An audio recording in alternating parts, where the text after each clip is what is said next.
नमस्कार, स्वागत है आप सभी का इंडिया न्यूज के डिजिटल प्लेटफॉर्म पे। बिहार की बड़ी खबरों पर विस्तार से चर्चा करेंगे। मैं हूं प्रियांशी। लोकसभा चुनाव खत्म होने के बाद आज दिल्ली में एनडीए सरकार की अहम सहयोगी जनता दल यूनाइटेड जेडीयू की राष्ट्रीय कार्यकारिणी की बैठक हो रही, जो 2 दिनों तक चलेगी। बिहार के मुख्यमंत्री नीतीश कुमार इसकी अध्यक्षता कर रहे हैं। इस मीटिंग में जेडीयू की तरफ से बड़ा फैसला लिया जाएगा। पार्टी के वरिष्ठ नेता केसी त्यागी ने कहा कि 2025 का बिहार चुनाव नीतीश कुमार के नेतृत्व में चुनाव लड़ा जाएगा और बीजेपी के बड़े नेता भी ऐसा कह चुके हैं। वहीं बीजेपी नेता अश्विनी चौबे द्वारा बीजेपी के नेतृत्व में चुनाव लड़ने को लेकर केसी त्यागी ने कहा कि हम छोटे मोटे बीजेपी नेताओं की बातों पर ध्यान नहीं देते हैं, हम तो प्रधानमंत्री की बात को मानते हैं। पीएम ने कहा था कि बिहार का चुनाव नीतीश के नेतृत्व में लड़ा जाएगा। नेतृत्व को लेकर बिहार में कोई कंफ्यूजन नहीं है। इसके अलावा मीटिंग में कार्यकारी अध्यक्ष की नियुक्ति पर चर्चा की जाएगी, जिसमें नीतीश कुमार के बेहद भरोसेमंद नेता संजय झा का नाम सबसे आगे चल रहा है। बिहार को विशेष राज्य का दर्जा दिलाए जाने की मुहिम को लेकर भी इस मीटिंग में चर्चा होने की उम्मीद है। इसके अलावा 2024 के झारखंड चुनाव में भी पार्टी के उतरने को लेकर बड़ा फैसला लिया गया है। जेडीयू वहां होने वाले आगामी विधानसभा चुनाव में अपने उम्मीदवार उतारेगी और मजबूती से लड़ाई की तैयारी की जाएगी। संगठन से जुड़े प्रस्ताव में पार्टी के केंद्र और राज्य सरकार में मंत्रियों को कार्यकर्ताओं से संवाद बनाए रखने के लिए कहा गया है। इसके अलावा जहां भी मंत्रियों का कार्यक्रम होगा, वहां बूथ स्तर पर उसकी जानकारी कार्यकर्ताओं तक पहुंचने की पूरी तकनीक तैयारी होगी। बूथ स्तर पर पार्टी को मजबूत करने का संकल्प लिया गया है। इस मीटिंग में हिस्सा लेने के लिए केंद्रीय मंत्री लल्लन सिंह भी पहुंचे हैं। वहीं इस बैठक को लेकर जेडीयू के राष्ट्रीय प्रवक्ता राजीव रंजन ने कहा, यह एक नियमित बैठक है जिसमें आगामी चुनाव की जिम्मेदारी, जनादेश और नेताओं की भूमिका पर मंथन करेंगे। वहीं उन्होंने कहा कि विशेष राज्य का दर्जा हमारे अस्मिता से जुड़ा हुआ है और यह बिहार के विकास की कुंजी है। हम चाहे एनडीए में रहे या बाहर रहें, इसकी मांग करते रहेंगे। अब रुक करते हैं अगली खबर का। नीतीश के बेटे पर लवली आनंद के बयान से मचा घमासान। आरजेडी बोली किसानों से माफी मांगे जदयू एमपी। मुख्यमंत्री नीतीश कुमार के बेटे निशांत कुमार के राजनीति में एंट्री के चर्चा पर राजनीति तेज हो गई है। शिवहर के जदयू सांसद लवली आनंद ने इसका स्वागत किया है, तो लालू प्रसाद यादव की पार्टी राजद ने लवली आनंद पर जोरदार हमला किया है। राजद प्रवक्ता मृत्युंजय तिवारी ने लवली आनंद के बयान को शर्मनाक बताते हुए कहा है कि वे देश के किसानों से माफी मांगे।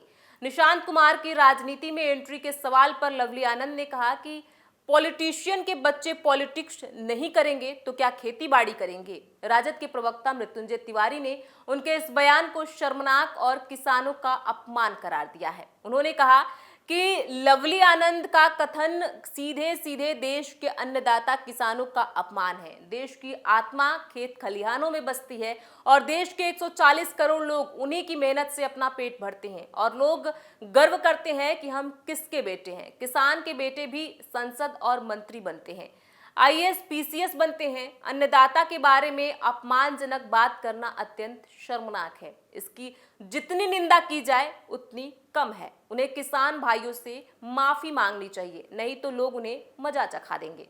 अब रुक करते हैं अगली खबर का। जदयू राष्ट्रीय कार्यकारिणी की बैठक आज जदयू के राष्ट्रीय कार्यकारिणी की दिल्ली में आज शनिवार को बैठक होने वाली है। मुख्यमंत्री सह जदयू के राष्ट्रीय अध्यक्ष नीतीश कुमार समेत पार्टी के तमाम वरिष्ठ पदाधिकारी शुक्रवार को ही दिल्ली पहुंच गए हैं। इस बैठक में 2024 लोकसभा चुनाव के परिणाम, 2025 में होने वाले बिहार विधानसभा चुनाव, भविष्य की रणनीति पर विचार विमर्श किया जाएगा। पार्टी के संगठनिक विषयों पर भी मंथन होगा और कई महत्वपूर्ण निर्णय लिए जा सकते हैं। इससे पहले 29 दिसंबर को जदयू राष्ट्रीय कार्यकारिणी की बैठक दिल्ली में हुई थी। इसके बाद पार्टी की कमान लल्लन सिंह के हाथों से लेकर नीतीश कुमार को सौंप दिया गया था। मिली जानकारी के अनुसार राज्यसभा में जदयू संसदीय दल के नेता संजय कुमार झा को पार्टी का राष्ट्रीय कार्यकारिणी अध्यक्ष बनाया जा सकता है। इसको लेकर राष्ट्रीय कार्यकारिणी में फैसला लिया जाएगा। इस दौरान पदाधिकारी पार्टी की राष्ट्रीय कार्यकारिणी बैठक कौन कौन से विषय लिए जाएंगे, यह तय किया जाएगा। कार्यकारिणी में करीब 100 नेता भाग लेंगे। इसमें सभी मंत्री, सांसद और प्रदेश के पार्टी अध्यक्ष शामिल रहेंगे। इधर मुख्यमंत्री के दिल्ली पहुंचते ही उनके आवास पर जदयू के वरिष्ठ नेताओं का पहुंचने का सिलसिला देर शाम तक चलता रहा। मुख्यमंत्री रविवार की शाम को पटना लौटेंगे। दिल्ली जाने के क्रम में मंत्री मदन सहनी ने कहा कि बैठक में कुछ अच्छे फैसले लिए जाएंगे। अब रुक करते अगली खबर का। लोकसभा चुनाव नतीजे आने के 1 महीने के भीतर जदयू शनिवार को नई दिल्ली में अपनी राष्ट्रीय कार्यकारिणी की बैठक कर रही है। यह बैठक ऐसे समय में हो रही है जब राज्य में भाजपा के एक वर्ग की मांग है कि पार्टी को अगले विधानसभा चुनाव में अपना मुख्यमंत्री पद का उम्मीदवार खड़ा करना चाहिए। हालांकि जदयू और भाजपा नेताओं ने दोनों दलों के बीच संभावित अविश्वास के दावों को खारिज कर दिया है। नीतीश कुमार जहां जेडीयू की राष्ट्रीय कार्यकारिणी की बैठक के लिए दिल्ली पहुंचे, तो वहीं बिहार में 2 बड़े नेता की जिम्मेदारी बढ़ा दी गई है। इनमें भाजपा के सम्राट चौधरी हैं, तो उधर जेडीयू के विजय कुमार चौधरी हैं। इस जिम्मेदारी के बाद अब दोनों नेताओं की भूमिका बढ़ जाएगी। दरअसल बिहार के उप मुख्यमंत्री सम्राट चौधरी और जल संसाधन एवं संसदीय कार्य विभाग के मंत्री विजय कुमार चौधरी को पूर्वी क्षेत्रीय परिषद का सदस्य नामित किया गया है। इसके अलावा गृह विभाग के प्रधान सचिव को अतिरिक्त सलाहकार के रूप में नामित किया गया है। गृह विभाग की विशेष शाखा ने इसकी अधिसूचना जारी कर दी है।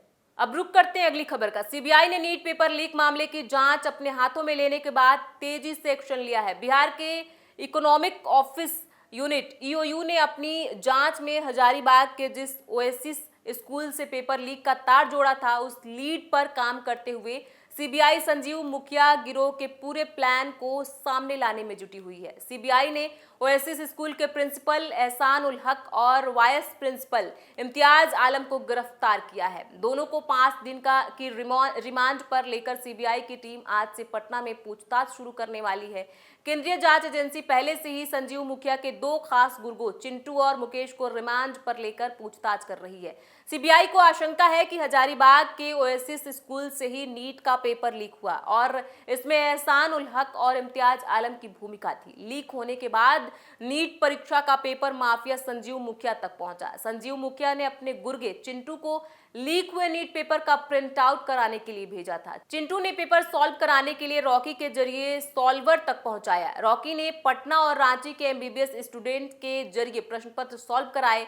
इसके बाद चिंटू नीट का पेपर और उसका आंसर प्रिंट आउट कराकर सेफ हाउस में पहुंचाया। यहाँ अभ्यर्थियों को रखा गया था। मुकेश ने अभ्यर्थियों को खेमनीचक स्थित सेफ हाउस में रखा था। उसके पास सभी अभ्यर्थियों की पहचान है। ये 4 किरदार सीबीआई की पूछताछ में संजीव मुखिया और पेपर लीक से जुड़े हर राज खोलेंगे। हजारीबाग में सीबीआई की टीम ने कुल 11 लोगों से 3 दिनों तक पूछताछ की है। इस दौरान कुरियर कंपनी के staff, Hazaribagh SBI main branch के स्टाफ और ई रिक्शा वाले से भी सीबीआई ने पूछताछ की। पूछताछ के बाद ज्यादातर लोगों को सीबीआई ने छोड़ दिया, लेकिन एहसान उल हक और इम्तियाज आलम को लेकर पटना चली आई।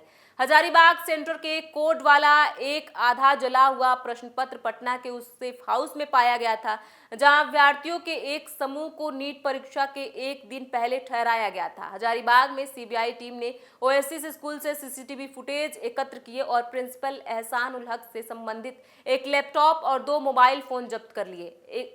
स्कूल परिसर से ढेर सारे दस्तावेज और 15 पेन ड्राइव्स भी जब्त किए गए हैं।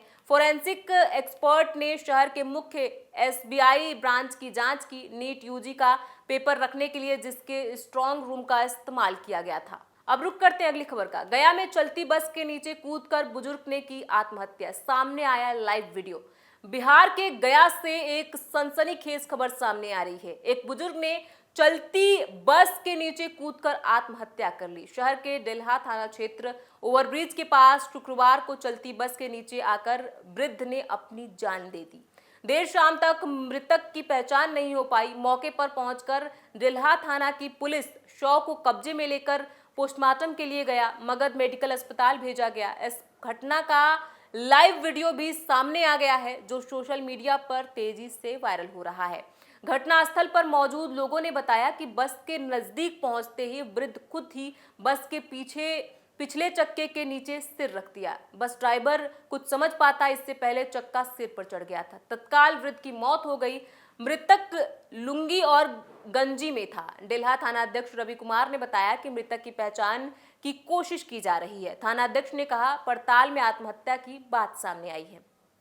बिहार की बड़ी खबरों पर ऐसे ही चर्चा करते रहेंगे। इन खबरों पर आपकी क्या राय है, हमें कमेंट बॉक्स में लिख के जरूर बताएं। बहुत बहुत शुक्रिया।